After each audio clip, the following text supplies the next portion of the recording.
Kia ora. Kia ora. Hi, so Gwendoline here from Taranaki Transgender Assessment and Counselling, and I've got Mark with me. Hello. So we wanted to answer a question that we've had recently, didn't we, Markie? Good one. Yes, a good question. Just around disclosures of when people come out to you, family members.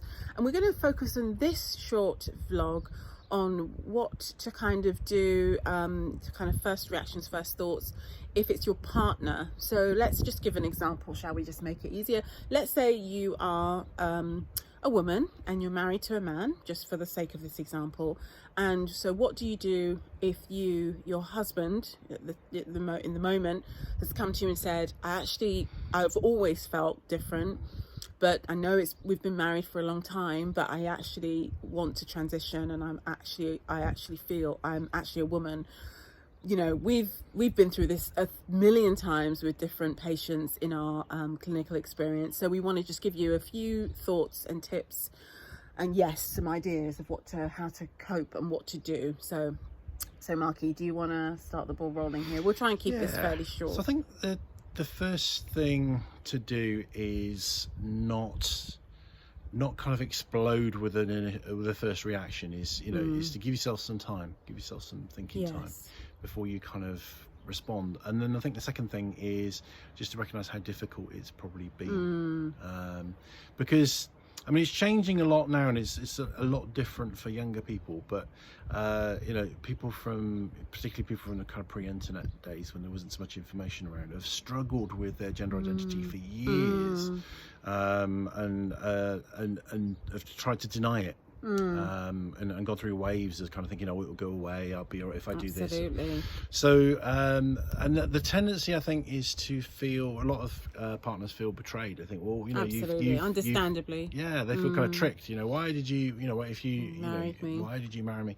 And sometimes, the person will know, that they identify as a different gender before they marry, and very seldom is it kind of, somebody being kind of devious or deceptive. Usually it's somebody thinking, well, if I get married, it'll all go away. If I get into this relationship, it'll all go away. And all the pressures of our culture and our society come to bear. And at that time, because we're speaking to an adult scenario, so someone who's perhaps over the age of 40, for example. We had many in our previous roles in the UK. We had people who were in their 50s, 60s, even 70s and 80s coming to see us at the gender identity clinic, and needing that support, needing that guidance about how to transition. So it's huge for their families who just didn't have a clue necessarily of what they were processing all of that time, and not feeling able, didn't dare to speak up and say, this is who I really am, So I think you're absolutely right, Markie. And I mean, you need to figure out what support is available in your country and in your area. And it does vary quite wildly across the world from what we've learned. Yeah, enormously. Yeah. And that's one of the reasons why I founded Taranaki Transgender Assessment and Counselling for this part of Aotearoa, New Zealand. Taranaki is the region.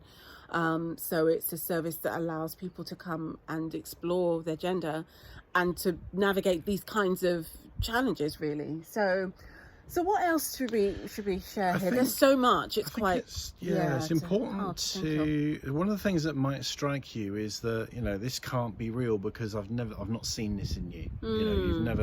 Using this example that you started. You've never seemed feminine. You've never seemed interested in feminine things. It's come completely out of the blue. And actually, often people, as they compensate, they hide. It's what they call stealth mode. So maybe so don't feel like you were a fool because you didn't see this coming. Because really it could have been very well hidden. Absolutely. And then the other point really I have is,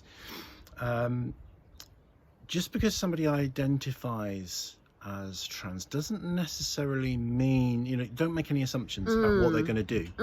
Okay, or their sexuality even. So some people that identify as trans actually make very few outward changes because it's about their inner identity. So some people will go for hormone treatment, surgery. They'll, if they're male, they'll go for have their facial hair removed. They might have, there's a whole load of facial surgery people can have. There's voice surgery people can have. Obviously, but breast augmentation. But don't jump to any presumptions Yeah, about right. what this. So if somebody's coming out to you about their identity, don't assume what that means they want to do. The only way to find out what they want to do is to ask them. To ask them, yes. And they might not know. Absolutely. They might need a lot of help to get to the point where they know what they want to do. Absolutely. And it's a real process. I mean, it might sound cliche, but it's really, I mean, just someone I've worked with recently comes to mind. And the thing that, like picking up on Markie's point, is that not everyone has gender reassignment surgery or realignment surgery. Not everyone has that. So although if we're in the case of your spouse has said, you know, I actually am a woman, you might think, well, you might immediately think about your sex life and like, what does that mean? It's like, actually, the person may not actually want to change that. It might sound strange. You might think, well, now I'm really confused because I thought that was the whole point. Well, that's what we're saying. There's no rules about this, really. So because there's 4 things and they're all different. There's gender identity, which is how you feel inside. Gender expression, which is how you dress and how you want your body to be and that kind of thing. There's your sexuality and there's your birth sex. And all those 4 things, you know, they don't marry up. You can't make an assumption because somebody's gender identity is one thing that their sexuality is another. So yeah, don't make any assumptions at all, really. Right. And totally, like Markie said, give yourself time, give the family time, you know. Also have your feelings, though. You know, you're going to have a whole raft of feelings, and that is really normal and understandable. So equally, don't feel like you have to just suddenly be all on board and start going shopping for women's clothes together or whatever. You know, you need to have your own process if it's going to be true and real, and that you're going to be a real support to them. And it might mean that you do need external support yourself, just therapy or counselling. And the feelings can ebb and flow.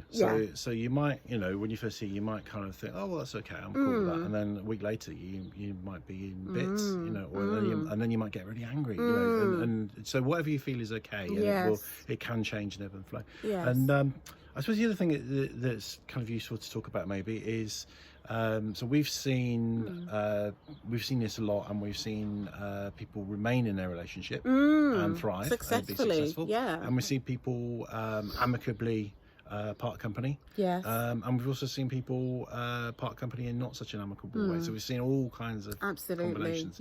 So you know, I think above all, don't make any assumptions whatsoever, because every case is different. Absolutely. You can't generalize. I mean, there's so much we could say, and I'm trying to think of anything else that might be useful for you to consider at this moment, but I think we've covered the most important things.